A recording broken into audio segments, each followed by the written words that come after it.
Welcome to this episode of Excursion Now, where we take you inside the Hotel San Carlos in downtown Phoenix, Arizona.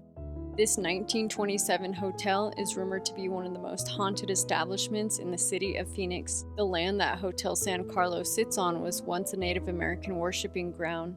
Later, a small adobe school was built and functioned from 1874 to 1916. In 1919, the land was purchased to build this luxury hotel, and in 1927, the Hotel San Carlos officially opened its doors. It was renowned as being one of the most modern hotels in the Southwest and cost nearly $850,000 to construct, which today would equate to $11.5 million.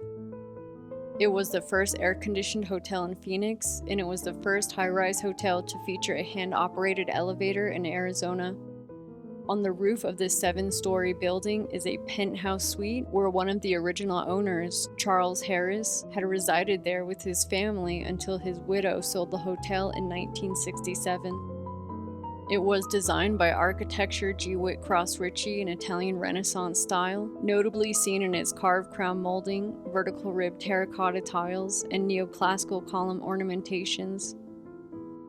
From the lobby, you can further observe this European architecture style with the crystal chandeliers and sconces, crown molding, and copper-plated elevator doors.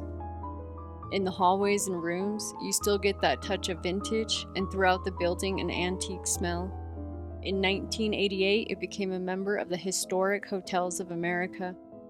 Hotel San Carlos also has a variety of amenities. On the second floor, you can find a conference room, business room, and gym. The hotel has many of its original fixtures, which include steam heat radiators that still work. Apart from the hotel's architecture and amenities, part of the draw of this hotel is its haunted history that stems partially from Leone Jensen, a woman who committed suicide in a matter of months after its grand opening and is often seen as a ghostly apparition. She checked into a hotel room on the 3rd floor where they have news clippings the guests can read about. It was reported in May 1928 in the early hours, a young blonde woman in her early 20s named Leone Jensen climbed to the roof of the Hotel San Carlos and jumped to her death near the corner of Monroe Street. Today, people report a woman dressed in white staring at them from the foot of their bed before disappearing. People have also reported hearing children's voices in the hallways and basement. In 1948, another young woman attempted suicide by hurtling from the building and luckily was caught on the frame of an open window, preventing her death. In addition to the hotel's ghostly reputation, it is also known as a hotspot for celebrities from the golden era of Hollywood. Throughout the mid-20th century, the Hotel San Carlos has had its fair share of celebrities and politicians as guests. It was reported that Marilyn Monroe asked for a room next to the pool as to not draw a lot of attention. In Alfred Hitchcock's Psycho, the hotel can be seen briefly in the opening shot as the camera pans through a metropolis landscape. Though we didn't encounter any ghostly activities, it was still a pleasant and interesting stay. Due to COVID, they only had the first 3 floors available to guests.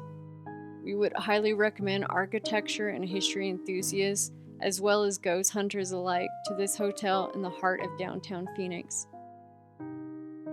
If you liked this video, please subscribe to our channel and follow more of our excursions.